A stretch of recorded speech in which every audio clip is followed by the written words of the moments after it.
अस्सलाम वालेकुम दोस्तों, बहुत बहुत खैर मकदम है आपका हमारे चैनल जड़ी बूटी और जीवन में। मैं आपको इस चैनल के माध्यम से आपको ऐसे ऐसे नुस्खे आपको दूंगा जो आप ये कहेंगे कि वाकई ये नुस्खे हैं, आपने यूट्यूब पर कहीं नहीं देखे होंगे। और एक एक नुस्खे के अंदर आप जब उसको आजमाएंगे तो आप कहेंगे कि वाकई में हर नुस्खा लाजवाब है और हर नुस्खे के अंदर वो तासीर है जो बीमारियों को जड़ से ख़त्म करती है। दोस्तों, मेरे वालिद मरहूम डॉक्टर वसीउल्लाह खां मरहूम ने मुझे एक किताब दी थी जब मैं अंडर स्टडी था।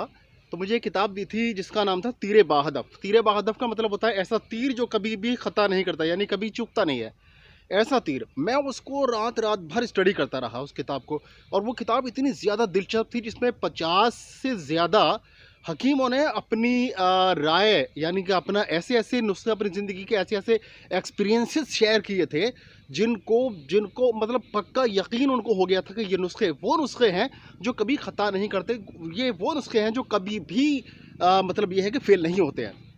तो उन हकीमों ने अपनी ज़िंदगी की वो कुर्बानियाँ दी उस किताब के अंदर लिखकर लोगों तक पहुँचाने के लिए। उस किताब को जब मैं स्टडी करने लगा तो वो किताब वाकई में एक ऐसी किताब मुझे नज़र आई। आयुर्वेद की और यूनानी थेरेपी पे मैंने बहुत सारी किताबें पढ़ी थी, लेकिन उस किताब के को जब मैंने स्टडी किया तो मैंने पाया कि वाकई में उन्होंने अपनी ज़िंदगी का जितना भी इल्म था इस किताब के अंदर उंडेल के रख दिया। दोस्तों, आज उसी किताब से मैं आपको एक ऐसा नुस्खा देने वाला हूँ जो आप कहेंगे कि वाकई ये नुस्खा हज़ारों नुस्खों से बेहतर है। और दोस्तों, इसका यकीन आपको मैं इस तरह से दिलाता हूँ कि आपको दवा खानी नहीं है, दवा लगानी है। इस सीरीज़ में ये सीरीज़ मैंने स्टार्ट की है, उसमें से मैंने उन किताबों, उन चीज़ों को, जड़ी बूटियों को उठाया है जिसको आपको इस्तेमाल नहीं करना, मतलब इंटरनली इसको नहीं लेना है, बल्कि उन दवाओं को सिर्फ लगाना है। और सिर्फ लगाने से ही आपको इतने ज़्यादा असर नज़र आएंगे कि आप चौंक जाएंगे। तो देखिए, आपने एक रोग सुना होगा जिसको सूखा रोग बोलते हैं। बच्चों का सूखा रोग हो जाता है और उसमें बच्चों का हालत ऐसी हो जाती है कि उनके हाथ पैर बहुत ज़्यादा बारीक हो जाते हैं और पेट बाहर निकल आता है, पसलियाँ दिखाई देने लगती हैं। और ऐसी सूरत में वो इन्फेंट्स, जो छोटे छोटे बच्चे होते हैं, उनकी हालत ऐसी हो जाती है कि आप समझते हैं कि अब ये बच्चा बचेगा नहीं। और कभी कभी इन्हीं हालतों में बच्चे जाँ बहक भी हो जाते हैं और मर जाते हैं बहुत सारे बच्चे। तो इसी मूज़ी बीमारी से बचाने के लिए आपको मैं ऐसा नुस्खा दे रहा हूँ कि बच्चों को खिलाना नहीं है। इतने छोटे बच्चों को तो वैसे भी कैसे हम दवा खिलाएंगे। तो दवा खिलाना नहीं है, इंजेक्शन लगाना नहीं है, कुछ नहीं करना है, सिर्फ वो दवा बच्चों को लगानी है। और मैं आपको उस बूटी के पास लेकर चलता हूँ कि जो बूटी हमें इस्तेमाल करनी है बच्चों के लिए। तो चलिए उस बूटी के बारे में आपको जानकारी देता हूँ, उसकी पहचान आपको करा देता हूँ ताकि आप अच्छी तरह से उसको पहचान। चलिए चलते हैं। तो लीजिए दोस्तों, हम आ गए हैं यहाँ पर आपको दिखाने के लिए। देखिए, ये जो बूटी आप देख रहे हैं इसको कंघी कहा जाता है, अतिबला कहा जाता है इसको। और इसको जो है यूनानी अतिबा खरैटी के नाम से जानते हैं। तो इसको पहचान, अच्छी तरह से पहचान कर लीजिए। अच्छा, इसका जो बोटनिकल नाम है वो एब्यूटिलॉन इंडिकम है।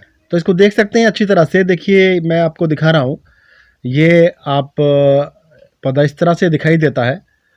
और इसका जो पत्ता है वो पत्ता मैं आपको दिखा रहा हूँ कि कैसा दिखाई देता है। इसको एक ख़ास पैटर्न में पत्ता होता है। आगे की तरफ एक नोक निकली होती है, एक चोंच पीपल के पत्ते की तरह से। और तो इसमें जो कंगूरेदार ये पत्ता होता है, इसको अच्छी तरह से पहचान लें। और इसको पत्ते का साइज़ भी देख सकते हैं, कभी पत्ता इससे छोटे और बड़े भी होते हैं।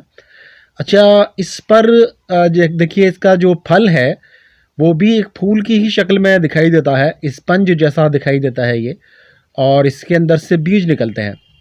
जब ये सूख जाता है तो सूखने के बाद में ये कैसा दिखाई देता है वो भी मैं आपको दिखा रहा हूँ। देखिए, ये है, हाँ ये देखिए, इसको जो है इसके अंदर से जब हम इसको मसलेंगे तो इसमें से बीज निकलते हैं, जो बीज भी दवाओं में इस्तेमाल किए जाते हैं। लेकिन आज हम इसका इस्तेमाल जो है, इसके पत्तों का इस्तेमाल आपको बताएंगे कि इसके पत्तों को किस तरह से हमें यूज़ करना है। देखिए, इस तरह से पीले इस पर कलियाँ निकलती हैं और छोटा सा एक फूल निकलता है 5 पंखुड़ी का। तो इसको अब चलते हैं और इसके बारे में आपको बताएंगे हम कि इसको किस तरह से यूज़ करना है। तो अच्छी तरह से आपने पहचान लिया होगा। अगर नहीं पहचाना है तो इसको बैक करके आप अच्छी तरह से इसकी पहचान कर सकते हैं। तो चलिए मज़ीद बातचीत करते हैं इसके बारे में। तो देखिए दोस्तों, ये बूटी जो आप देख रहे हैं, जिसकी मैंने आपको पहचान कराई, ये वो बूटी है जो वाकई में इस रोग के लिए संजीवनी साबित होगी। दोस्तों, किस तरह से आप इसको यूज़ करना है अब ये भी सुन लीजिए। इसको आपको करना क्या है, इसकी पत्तियां ले लीजिए। जो पत्ती मैंने आपको दिखाई थी, ये पत्तियां जो मैं ये डाली तोड़ कर लाया हूँ, ये इत्तेफाक से कुछ छोटी पत्तों की आ गई है। कोई नहीं, इस पर मत जाइए। ये सिर्फ मैं एक पहचान के लिए जब गया था आपको दिखाने के लिए, तो मैंने सोचा साथ में लेके चलते हैं इसको। तो आपको मतलब उसके बड़े बड़े पत्ते ले लीजिए, 5 6 7 पत्ते ले लीजिए, और उसको बिना पानी के आपको पीसना है। बिना पानी के पीसना है। बिना पानी के इसलिए पीसना है क्योंकि आपको उसकी एक टिक्किया बनानी है, एक टिक्की बनानी है, जो कि अगर पानी मिला दोगे तो आप वो नहीं बन पाएगी। तो उसको आपको क्या करना है, आपको लाके उसको सिलबट्टे पर पीस कर उसको बिना पानी के, और उसकी एक टिक्की बनानी है। टिक्की तकरीबन इतनी बड़ी एक टिक्की बना लीजिए। और बच्चे का जो ये तालू का हिस्सा होता है, ऊपर का सर का जो हिस्सा होता है, इस पर वो टिक्की आपको रखनी है। इसी साइज़ की बनाइए ताकि वो इतने एरिया पर बच्चे के आ जाए। अब क्या करना है, अब किस तरह से उसको अप्लाई करना है ये भी सुन लीजिए। तो उसको क्या करना है, एक गुड़ लेना है आपको, और बराए मेहरबानी आप गुड़ वैसा ना लीजिएगा जैसा कि केमिकल के गुड़ आ रहे हैं आजकल, बड़े साफ शफाफ दिखाई देते हैं, और अलग अलग रंगों के आते हैं, कभी सफ़ेद, कभी पीला, कभी लाल सा। ऐसा गुड़ नहीं होना चाहिए, बल्कि गुड़ ऐसा होना चाहिए जो बिना केमिकल का गुड़ हो। तो उसको गुड़ को ले लीजिए आप, और उसकी एक छोटी सी टिक्की बनाइए, यानी उस टिक्की से छोटी, इतनी सी टिक्की बना लीजिए। आप उसको चपटा कर लीजिए, और पहले उस गुड़ की टिक्की को बच्चे के तालू पर रखिए, और उसके बाद में इसकी जो आपने टिक्की बनाई है, उस टिक्की को उस गुड़ की टिक्की के ऊपर रख दीजिए। उसके बाद उसको आप पट्टी से या किसी भी चीज़ से उसको रोक दीजिए। रात भर के लिए उसको ऐसे ही रखा रहने दीजिए।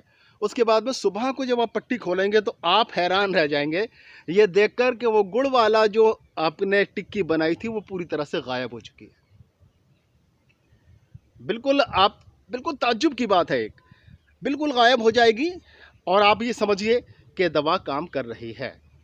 उसके बाद में आपको क्या करना है, उसके बाद में आपको दूसरे दिन भी वही अमल इस्तेमाल करना है, वही अमल दोहराना है, उसी तरह से टिक्की बांधनी है, और दूसरे दिन भी आप जब देखेंगे तो वो टिक्की आपको गुड़ वाली गायब मिलेगी। तब तक जब तक आप समझ रहे हैं इस बात को कि गुड़ की टिक्की गायब मिल रही है, यानी कि इलाज चल रहा है और अभी पूरी तरह से मर्ज़ ठीक नहीं हुआ है।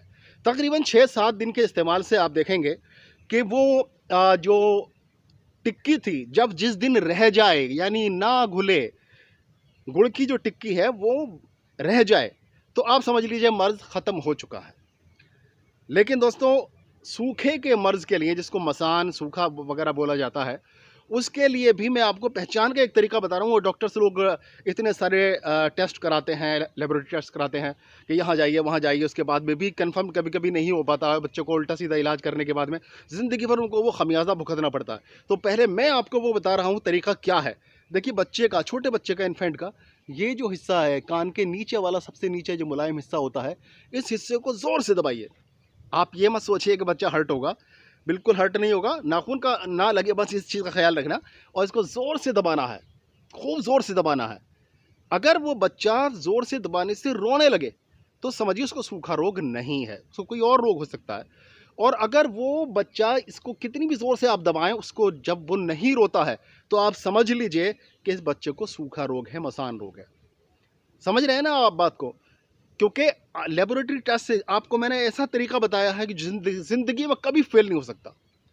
इसको ज़ोर से दबाइए, ज़ोर से दबाने के बाद में आपको पता चल जाएगा बच्चा अगर रोता है तो वो मसान या सूखा रोग नहीं है, और अगर बच्चा नहीं रोता है तो समझ लीजिए ये सूखा रोग है। उसका इसी तरह से ट्रीटमेंट करना है। वाकई ये ट्रीटमेंट आप देखेंगे, और यूट्यूब चैनल की तरह मैं किसी को दोष नहीं दे रहा हूँ। बहुत से लोग फेक वीडियोज़ डालते हैं, लेकिन मैं कसम खा के बैठा हूँ अपने वालिद साहब की यहाँ पर, जिन्होंने मुझे वो किताब मुहैया कराई, कि मैं कभी भी इस अपने चैनल पर गलत जानकारी कभी नहीं दूंगा। ऐसे टैग, ऐसे थंबनेल नहीं लगाऊंगा जो लोगों को गुमराह करें। मैं बिल्कुल सही जानकारी दूंगा, और एक ऐसी जानकारी दूंगा जो आपके लिए बहुत ही ज़्यादा फ़ायदेमंद होगी। चाहे आप आयुर्वेद में या यूनानी में प्रैक्टिस करते हैं, चाहे आप इनमें दिलचस्पी रखते हैं, चाहे आप किसी भी बीमारी के लिए अपने दोस्त, अपने रिश्तेदार, अपने घर वालों के लिए या अपने लिए किसी बीमारी को तलाश कर रहे हैं, तो इंशाल्लाह आप मेरे इस चैनल से कभी भी मायूस नहीं होंगे, इंशाल्लाह। चलिए दोस्तों, इस वीडियो में सिर्फ इतना ही, और आगे वीडियो में, आने वाली वीडियो में मैं आपको और ऐसी जड़ी बूटियों से जानकारी आपको दूंगा जिनके सिर्फ लगाने भर से एक करिश्माती रिजल्ट आपको मिलने वाले हैं। अस्सलाम वालेकुम दोस्तों।